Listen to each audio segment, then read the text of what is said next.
flux like that, it happens. It shouldn't happen as much as it did. And then the last one in particular had to do with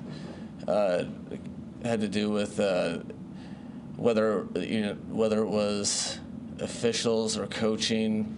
There was some communication that we'd gotten the first down, so then we were deploying a group of players for the 1st and 10 call, and then it was articulated that no, it was 4th down. So that miscommunication, that's all the stuff that you do in this business, is you never stop finding the things that you can improve on, and it was a piece of the reason why we're unable to come out with a victory, but it definitely wasn't the only reason. There's a lot of people can find several things that they could do better, including myself, which we will do pressing forward. Were the plays coming from you any later than normal, or is it basically the same? It felt the timing of it, for the most part, when there wasn't extenuating circumstances, felt normal, but there were certainly some times where things were kind of going in different directions that I'm sure the plays got in a little later than I would that I would prefer, at least once or twice, but it's all kind of lumping together right now. Where did that information on that you thought it was the first down, like where did that come from? It was communicated to me through the upstairs, from the headset. I think I was standing by an official. I had just gotten convicted information that it was a first down, so I don't really know exactly who it was from. It was probably the first time all year that had happened. So, you try to do your best. As it was, I thought we had a 4th and 6 opportunity that we were unable to come up with as well. So, 4th and 1 most of the time is easier than 4th and 6, but at the same time, you just have to adjust to whatever variable is put out there, and I think we had a chance at the 4th and 6 as well. I know that you guys have a lot of faith in Skyler. You have a lot of trust in him.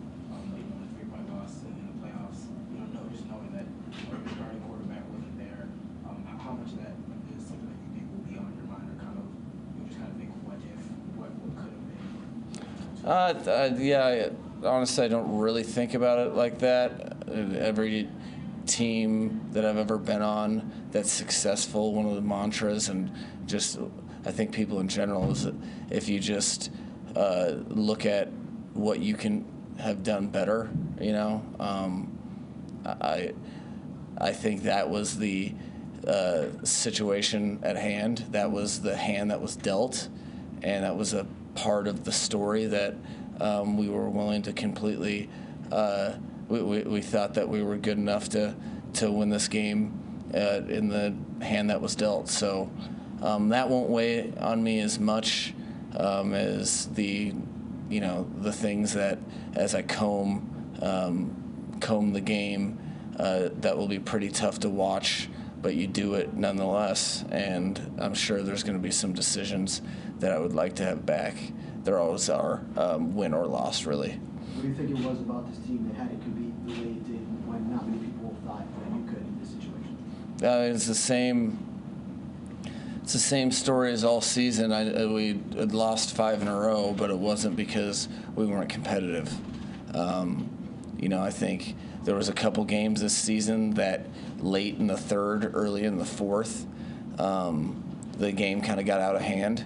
But from my memory, I think it's a group of individuals that are take their job, take their teammates, take the opportunity very serious, and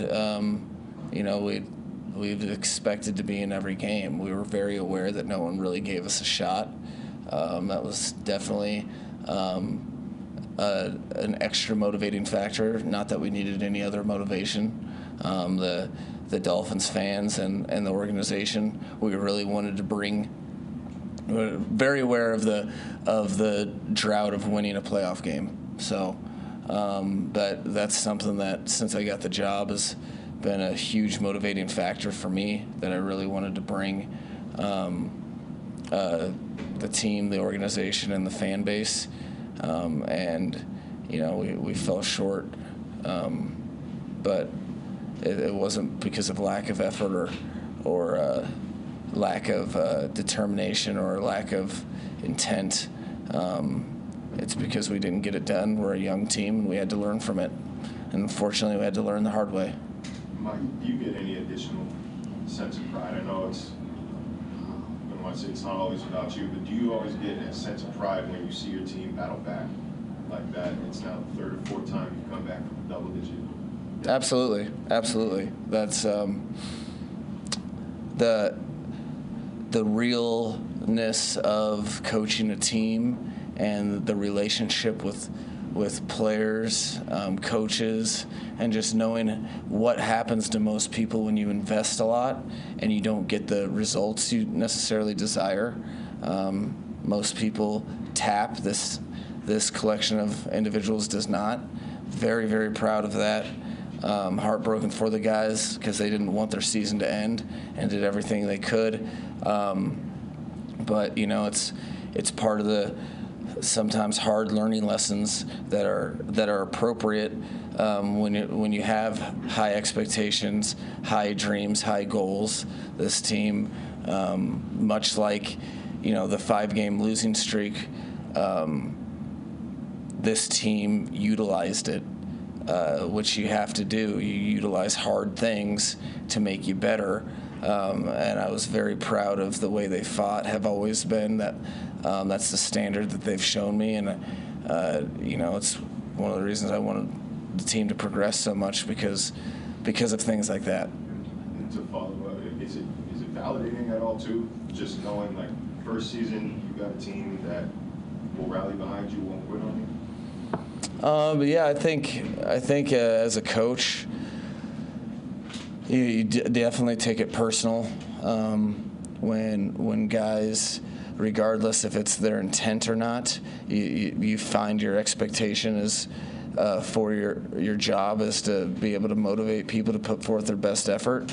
So if you don't get that, it's kind of a gut check to your whole what am I supposed to be doing out here in the first place? Shouldn't I be able to motivate these players to do what I know can lead to a team victory? So yeah, I would say that it is validating for myself, but I don't really look at everything or anything as just myself. That's an extension of the rest of the coaching staff, and to let me know that we are going in the right direction, even if we want that direction to be now, and even if we sometimes it's these type of lessons that have to push you over the top when you have the opportunity to go all the way and you don't shortchange it at all. So that's what we'll try to do in the off season and get better from it for sure. Mike Armstead played with 4 injuries that we know of at least. What does that tell you about what you've brought into this organization? No, he's we kind of had some insider trading in terms of Frank Smith had been with him in New Orleans, and so we knew kind of the guy that we were investing in. And those are the type of people that if you're having the expectation to win football games, those are the type of people you have to invest in. And investing in them is literally the guys that you go out and pay. They have to have that mindset if you're expecting to try to win a championship as an organization. So I think he's just delivering on what was advertised, and it's one of the reasons we were here, even when he wasn't on the field, is everything we relied on from him as a captain, and he really you know, it was the youngest offensive line room that I'd ever been around, by far, and he really helped them set the vision, because when you're trying to do stuff differently, you have to have a different standard with how you do things, and there has to be a level of strain that if you're trying to get better or be great that you haven't ever done before.